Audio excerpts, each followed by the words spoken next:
You're listening to the Armchair GM Sports Network.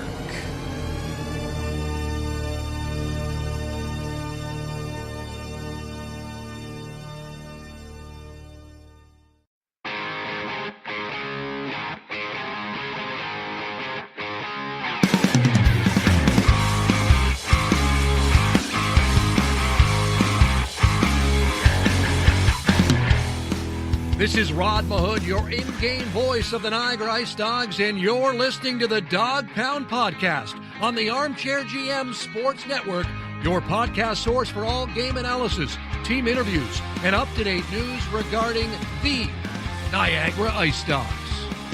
Hello, ladies and gentlemen, and welcome to a very special Christmas edition of the Dog Pound Podcast right here in the Armchair GM Sports Network. You can hear the Christmas bells going in the background. Merry Christmas to everybody out there. Your December 25th, 2020 edition. Your source of North American sports coverage by sports fans for sports fans. Over to you right here in the beautiful Niagara region. Find us on social media for updates, giveaways, and sponsorship promo codes each month by following the podcast on Twitter, Instagram, and liking us on Facebook by searching the Armchair GM Sports Network, as well as this show's podcast at Dog Pound Podcast for all updates regarding the Niagara IceDogs interviews and team news as well. Please follow that Twitter account at Dog Pound Podcast for everything regarding the Niagara IceDogs. You can listen to us on our main platform, which is Spreaker.com, and the free Spreaker app by searching the Armchair GMs, as well as Spotify, YouTube, Apple Podcasts, Google Podcasts, iHeartRadio, CastBox, and Deezer by searching the Armchair GM Sports Network, of course. And lastly, our beautiful user-friendly website, armchairgmsports.com, for all things regarding our network, including articles, podcast episodes, sponsors, and contributors. Everything's on there for you guys. Please go and check that out, and please smash that like button, subscribe on whatever platform you're listening to us right now. As always, I'm one of your hosts of the Dog Pound Podcast, Cappy. Follow me on Twitter at Capoots13 with a Canadian Z. And I'm usually joined by my co-host, Kyle, for the IceDogs portion of the network, but unfortunately, due to scheduling conflicts during the busy Christmas week, he was unable to join me on today's show, but I know he will be watching this, listening to this back. So, Kyle, you can follow him on Twitter at JustKyle51, usually with me here doing the interviews. He actually did one with Jake Uberti solo when I couldn't make it a few weeks back. So we're continuing our tour around the IceDogs locker room. And on today's episode, we are pleased to be joined, and I don't care what anybody else says, this is going to be the kid's nickname going forward with the IceDogs. It is Christmas, and I hope we gave you enough snow on Christmas, I should say. A white Christmas here with Cameron Snow. Really looking forward to talking to this kid. Really big fan of what he brings as a smaller player, as myself. Wasn't the biggest and tallest athlete out there, so really appreciate what he does as a smaller forward. So really looking forward to talking to him about his hockey career. And again, this is our Christmas Day special, so again, it's going to be labeled Snow on Christmas. What a better way and a better excuse to get Cam Snow on to this podcast and get a little more insight onto his game as well. Not just some of the more notable players on the team, but trying to bring awareness to what some of these other guys can bring as well. So with that said, guys, we're not going to waste any more time. I'm going to get you to our interview with Cameron Snow, forward of the Niagara IceDogs. But again, Merry Christmas, Happy Holidays, and hopefully you enjoy this very special Christmas edition, Snow on Christmas, on the Dog Pound Podcast. Enjoy. Hello, ladies and gentlemen. Welcome to a very special edition of the Dog Pound Podcast right here in the Armchair GM Sports Network, our Christmas Day special. On today's episode, we are pleased to be joined by another IceDogs player as we continue our tour around the IceDogs locker room. Today, we welcome forward Cam Snow to the show. Cam, it's Brandon here with you. Merry Christmas. Great to talk to you, which has felt like forever since the last time we saw all 5'8" of you buzzing around out on the ice, kid. Yeah, thank you for having me on. Merry Christmas to you, too. It's been a crazy year. Oh, yeah, it's definitely been a trying year, which we'll get into. But just for you IceDog fans out there, we've brought you Snow on Christmas. So how does it get any better than that? Finally, a great reason for you to come on and talk to you, or for us to get you on here to talk, Cam. I'm really excited to talk to you because I've been a big fan of your play as a smaller player. I, myself, growing up as a very undersized player and person in general in sports, it's great to see someone like you having so much success being, not quote-unquote quote, the tallest person in the world. So I'm kind of vicariously living through you, as I just wasn't good enough at sports, quite frankly. So that's why I'm but I'm the media side now. But I really appreciate what you do as a smaller player. So thanks a lot for coming on here. And what do you think of the new threads that were released last week by the IceDogs, that new third jersey? Are you excited to don those new alternates, or is there a jersey in the team's jersey line that you really enjoy wearing the most? All right, so I saw them posted, and I thought they were awesome. Like, they look great. Like with like our color codes and everything. Like I think we're gonna be looking really, really nice with them on. So I'm kind of really, really happy with them. Mm-hmm. Yeah, I can't wait to see that number 13 donned with those new threads. I think they're gonna look real nice. Did you have something to add to that? Oh yeah, just we got the reds back for this year, so excited to wear those too. Oh yeah, the rock the red and the make 'em see red, that was iconic with the IceDogs playoff run a few years ago. Really excited for you guys to get back wearing those as well. But first off, Cam, in the last couple of player interviews we've had with some of your teammates, we've come up with nicknames for your teammates to call them throughout the show. My co-host Kyle couldn't make it tonight, obviously, but he sends his well wishes, but is intrigued by your reaction to this question. So far, we've got Big Bert for Jake Uberti, Kit Kat for Landon Cato, and Hippo Howard for Mason Howard. But I'm going to go ahead and say that you don't really have a choice in this matter of choosing your nickname, because from this moment on, I don't care what anybody says, I'm officially donning you as the bringer of snow, in reference to the bringer of rain, Josh Donaldson, the former player of the Toronto Blue Jays. What do you think of that one? I think it's a great one. Do you want Rod Mahood to announce you as the bringer of snow going forward in the player intros? Oh, for sure. That sounds like an awesome name. Like, yeah. That's amazing. Absolutely, especially with the bringer of rain, Josh Donaldson, another Toronto team. I know you love the Toronto Maple Leafs, so we'll get into that. But being our Christmas special, is there a certain memory that you remember from the holidays as it relates to hockey growing up? Maybe like a certain present you received, if it was equipment, maybe a net, some memorabilia, or a game you watched, or maybe the tournaments and such that you were played in that you remember and associate with the Christmas holidays. Is there something that on Christmas that reminds you of hockey that throughout the years growing up? So usually right after Christmas, Boxing Day, we usually watch the Winter Classic game, right? Like my whole family and everything. Mm-hmm. Oh, sorry, the New Year's, my bad. And we would, right after the game, my dad usually built a rink outside, so we go out there after the game and just skate around, play and just do all that. And we do that every year. So I just think that's really fun, and a thing that I enjoy a lot. Awesome. Yeah, I know Kyle had some backyard rink growing up as well as a lot of Canadian kids, but that's something great that you watch the World Junior Games on New Year's Eve, and then you go play in the backyard rink. Just a classic Canadian moment for a lot of people, I'm sure. With the World Juniors that you just mentioned, is there something that you always look forward to? Is that something you always look forward to as a kid growing up, watching Team Canada's great battles with USA, Russia, and Sweden over the years on either the Boxing Day or New Year's Eve game? Was that something that was always a tradition at your household?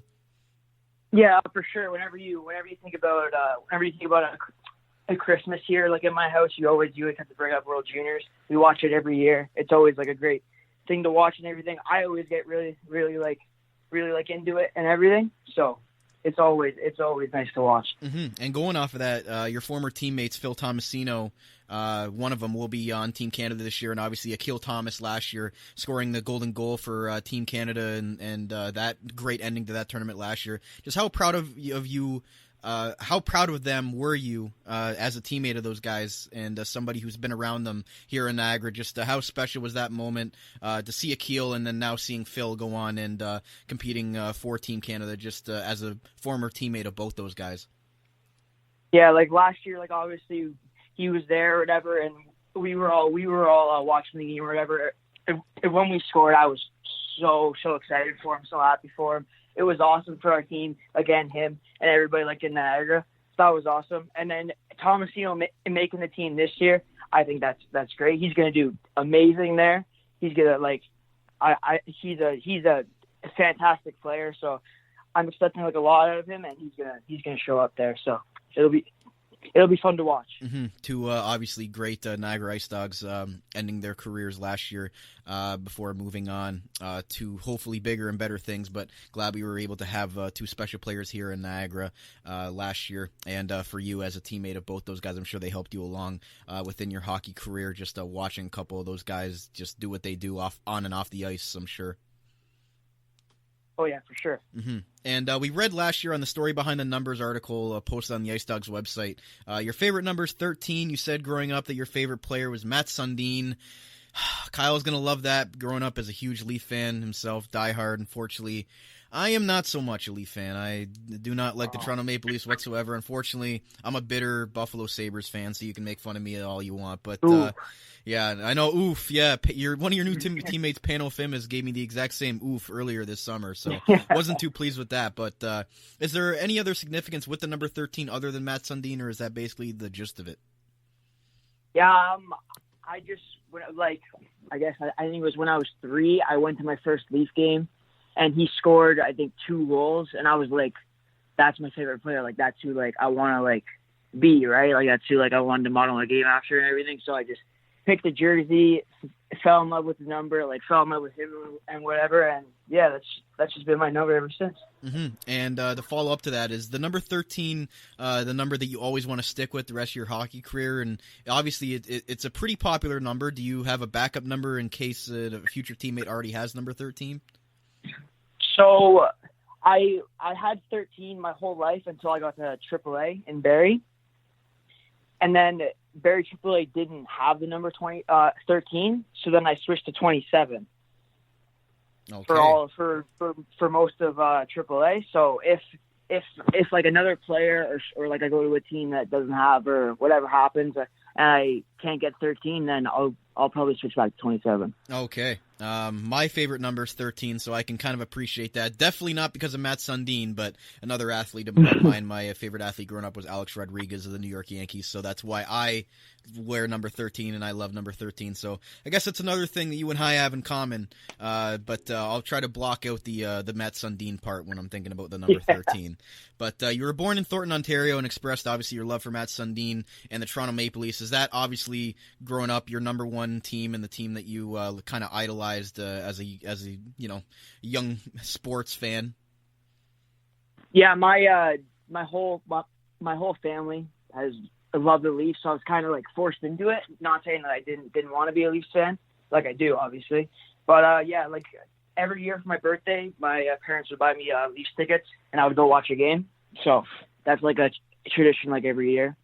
Mm-hmm. Yeah, Kyle would love to be talking to you about the Leafs, and we probably wouldn't have the podcast would probably go on for 2 hours if Kyle was on the show. You guys could talk about the Leafs all day long, but that's definitely something interesting that you get to go to games, or you got to go to games growing up. That's big. Even me going to Sabres games as a child, those are memories you'll always remember. But we hear so many great memories, hockey players, NHL players destroying appliances, doors, basements, etc.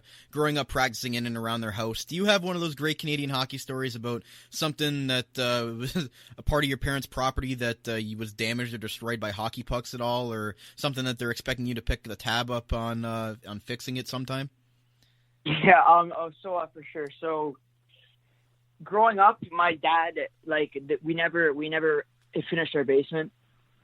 So there would always be this concrete wall in our basement. So I got a marker, a Sharpie, and I drew a net with targets and everything. And there were these 2 windows above them. And I went to go shoot one time, and the puck got away from me and went right through the window. Ooh, yikes! So I had to pay for that and fix that. But so let me get this straight: you didn't even have a net; you just drew a net on the wall. Yeah. That's dedication right there. I mean, had to shoot. Man, I'm surprised at some point your parents didn't feel sorry for you and buy you a net for Christmas or something. The fact that you had to draw one on the wall with a Sharpie. I mean, that thing must have been destroyed by hockey pucks at some point. Yeah, once that happened though, there was a net soon after that. So awesome. Do you remember growing up, where you really fell in love with hockey? Was it always going to be your number one choice when it came to sports, or are there any other sport that you really enjoyed and thought about pursuing other than hockey at some point? Not really.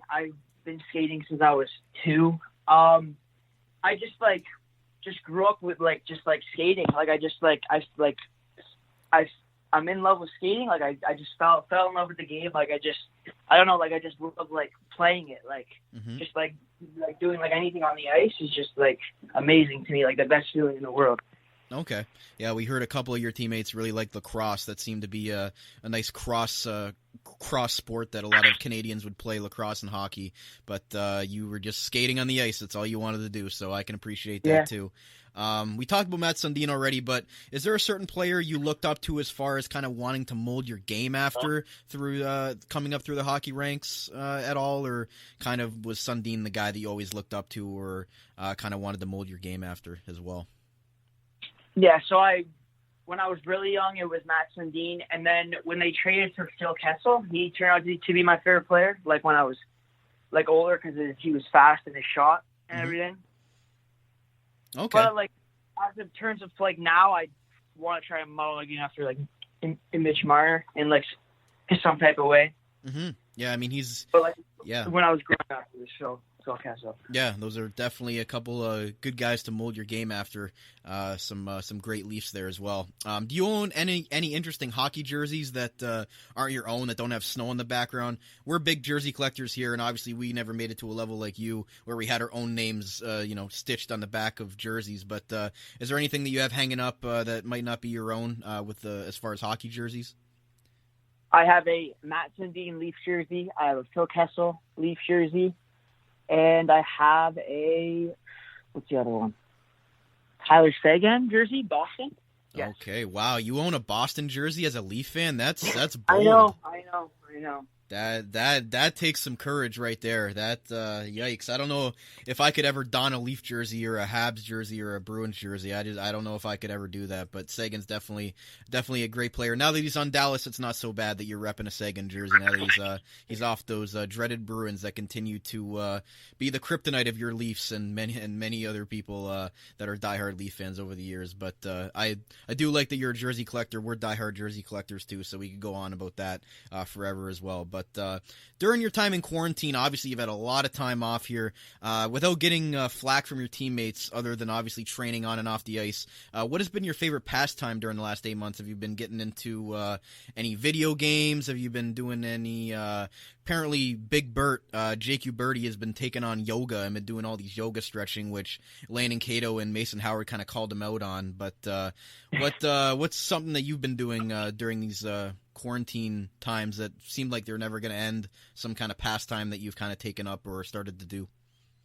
Yeah, since I've been golfing a lot, is what I can say. Okay. Not so much anymore because of the snow, but I've been golfing a lot. Mm-hmm. So you're probably getting ready to go on the Canadian tour then at some point.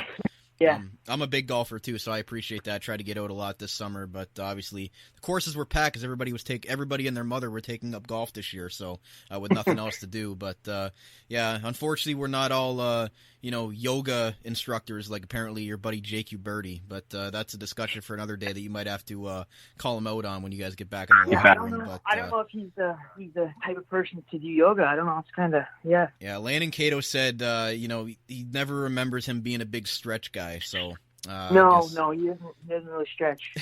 Yeah.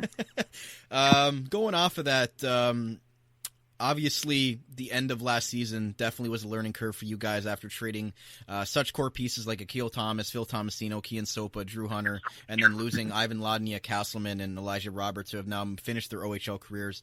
What was that whole experience like for you in the second half of the season after the trade deadline, because you were obviously asked and relied upon to take on a bigger role with the team? Did you welcome the challenge to elevate your game to the next level and what it takes to be an everyday OHL forward who's relied upon to take that next step in helping this young team continue to grow here?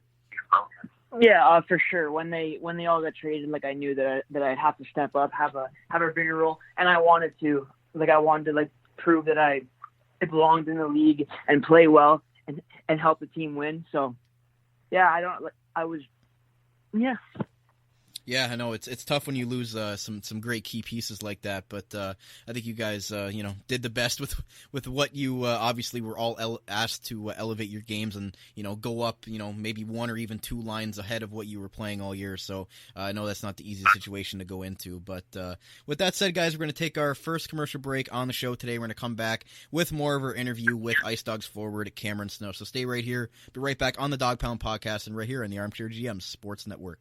Carmine's Pizzeria Italiano, serving traditional style Italian pizzas made with the freshest top quality ingredients. Loaded subs and their famous chicken wings. Winners of the Reader's Choice Diamond Award 4 years running from Niagara this week for best pizza and wings in Niagara Falls. Home of the best tray and wing combo in town for the price and quality. Open daily from 3 p.m. to 9 p.m. Located on the corner of Drummond Road and Dunn Street. Available for call-ahead pickup or delivery at 905-374-4400. Make sure to like them on Facebook and view their website for their menu at carmine'spizzeria.ca. Carmine's Pizzeria Italiano. Way too good. As we all adjust to this new world that we're living in today, masks are now mandatory, and Niagara's own Custom PPE is Canada's leading face mask provider. Visit them online at customppe.ca and choose between several mask options with different colors and sizes. Add your organization, company, or team logo so you make your face masks unique. Available to purchase online 24/7 at customppe.ca and shipped within 1 week. They have the best prices and quickest turnaround in Canada, and no order is too big or too small. Also offering custom floor stickers as well as face and counter shields for your business or workplace. Visit customppe.ca and use the code ARMCHAIR at checkout for 20% off your custom or blank face mask today. Custom PPE, Canada's leading face mask provider. Attention job seekers, if you are currently looking for work in the Niagara region, you owe it to yourself to check out the services provided by the Niagara Employment Help Center, located at 6100 Thoroldstone Road, Niagara Falls, directly across from the Camisos Plaza. Their free services include resume and cover letter writing, community resource and referral information, local labor market information, job search strategies, assistance with clarifying employment training and career goals, employment counseling and job search support, second career information and registration assistance, and all their services are currently provided by appointment only. So give them a call at 905-358-0021 or visit their website at ehc.on.ca, the Niagara Employment Help Center. This Employment Ontario program is funded by the Government of Ontario.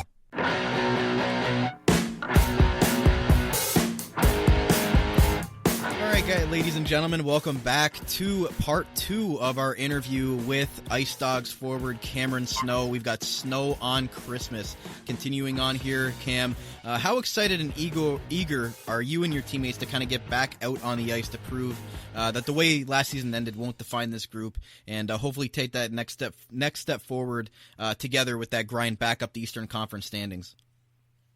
Yeah, like obviously last year wasn't the way that we wanted it to go, or the way that we wanted it to end.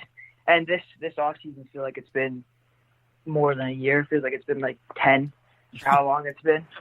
But we've had lots of meetings, and we've talked about what we need to do, and we're gonna surprise. Like I think we're gonna surprise a lot of people this year with how we're gonna play. Mm-hmm. And obviously that long losing stretch after the trade deadline must have been such a tough test for you guys to battle through mentally, to keep a positive mindset during such a rough time and that losing streak that felt like it was never going to end. Do you think that you guys are going to be better for going through that experience and coming out better of it on the other side, hopefully this next season?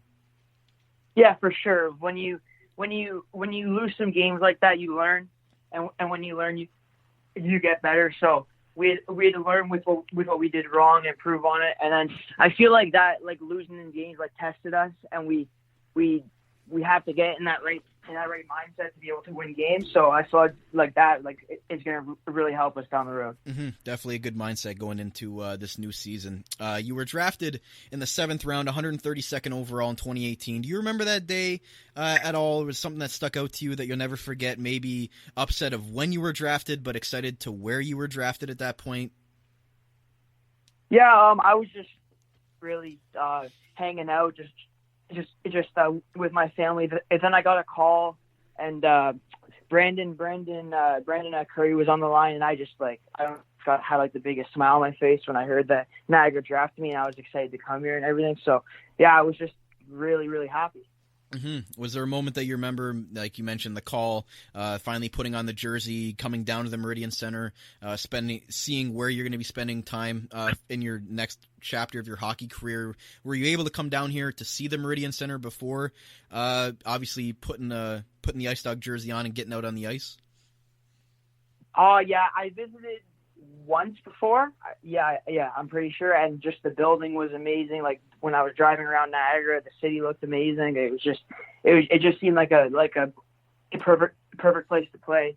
So. And when you finally got to step out on the ice there, and obviously this year was very difficult at times, but how excited and maybe did it take you back a little bit that the level of passion and excitement that the Niagara IceDog fans bring to you guys every game? Well, yeah, we have the best fans and rink in the entire league. So when I first got out there, I had goosebumps. Like it was an amazing time, and I absolutely enjoyed it. And following up on that, were you disappointed for the players drafted in the 2020 draft this year?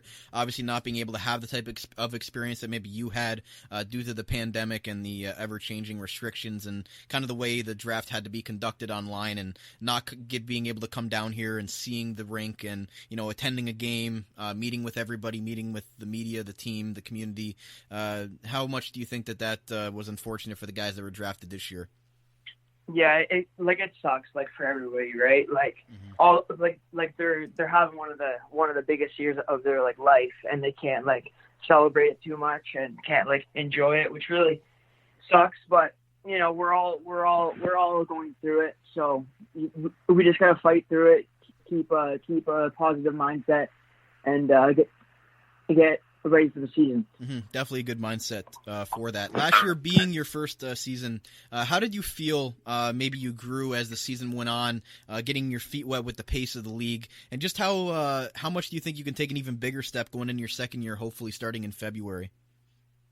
Yeah, for sure. I just felt like I need to get more confident, with the puck and making plays, just knowing when to make plays, how to make plays, stuff like that. So I feel like when you get more experience in the league, you get more of that confidence. So definitely, hopefully that's And going off that, obviously you scored 7 goals last year and added 6 assists in 57 games. You must obviously think that you could, going into your second year, that you're definitely going to give more production, get more production-wise, and to this group, as your last year's stats in prep hockey were just off the charts. You had 121 points in only 74 games played, including 55 goals. So I'm sure you must think that those stats are going to go up next season from your 7 goals in your first OHL season. Just how much do you think that you're going to improve from year 1 to year 2 as far as your production goes? Well, I've been training every day, trying to get on the ice as much as I can, just trying to do whatever I can to get ready. We're going to need the whole team to step up to win games this year. So, we'll see how it goes, but I'm expecting a big year for me. So.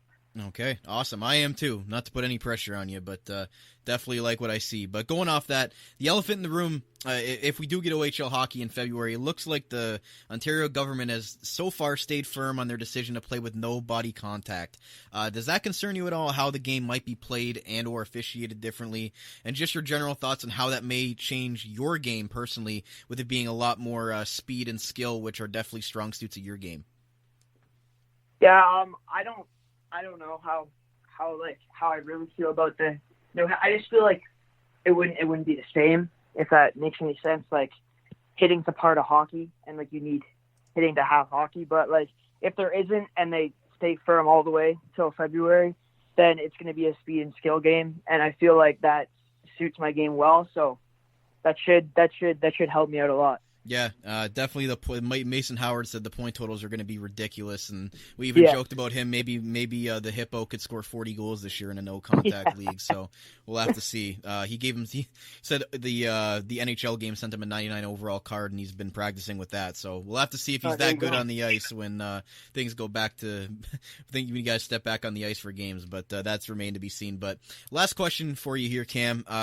What were your thoughts on how this 2021 season has been delayed delayed. It was supposed to start in September, October range like it usually does every year. It gets postponed again till December, and then it gets postponed once again until February of next year. Has that been tough on you trying to prepare mentally and physically for the season that has continually been changing with the unknowns of the waves it's going through with this pandemic? And just how anxious are you to get back out competing in real game situations while continuing to progress in your hockey career and whatever those future endeavors may hold in hockey? Yeah, for sure. When the season got cut short last year, it was really, really sad and everything. So I started training right away, like as soon as I got back, basically. And we had a start date, and then that got moved. And then I thought we were gonna have that one was gonna go. So training really hard for that, and then as soon as that one gets canceled, get pushed back to February, and it's just it's a big cycle. Just keep on training, been training for nine straight months. It gets kind of repetitive, but just gotta keep staying focused and have hope that one of these pushbacks is gonna just lead us to being able to play. So. Mm-hmm. Have you been able to get out on the ice with any of your teammates, or in any kind of scrimmage games, or some sort of something that relates to just skating, or that's something better than at least just skating around by yourself? Have you been able to keep in contact with some of the teammates and get out on the ice with them and kind of trying to practice some stuff that you can get done that obviously aren't in-game situations? Yeah, so I have these skates on Fridays where we get a big the group together, and we have a huge scrimmage. Mm-hmm. So that's always good to just stay in game shape. So that, and I talk to Jake, Jonah, and Ethan Sims every day. So we keep in touch. So. Oh, you talked to Big Bert. Has he told you about? Has he tried to give you some of his yoga stretching and trying to give you some tips with that, or what? Yeah, he thinks he's a master at it, but he's not very good at it. So yeah. I try to keep him in line when it comes to the yoga. Yeah, he's definitely going to be coming back into a line of fire with that comment. He doesn't even know what's about to hit him when he hits that locker room come February. Everybody's going to be ready to be given a free sample of the Jake Uberti yoga DVD set that's going to be hitting the shelves soon. But with that said, Cam, thanks so much for taking the time to come on and talk to us on the podcast again right around the Christmas holidays. So we really appreciate that. It was a lot of fun. Hope you were able to give the Ice Dog listeners and fans out there a little bit more insight to another one of our beloved Ice Dog players. Some really interesting stuff that you gave us regarding your career and a little bit of off the ice too. Unfortunately, you're a diehard Leafs fan, which Kyle's going to love, but it is what it is. We're excited to see how you're going to progress this next season with the team. Going into your second year, like I mentioned earlier, not trying to put too much pressure on you, but we really want to see you do well and succeed. So whenever the season does start, I want to see this group take that next step forward. Hope to see you and the rest of the guys down at the Meridian Center sometime in February for the optimistic start of the OHL season, as you guys want to climb back up that Eastern Conference season from last season and kind of go up the standings this year.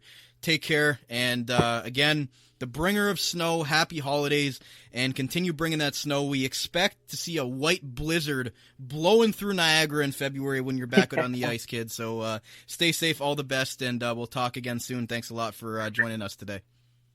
All right, perfect. Thank you. Yep, thanks a lot, Cam.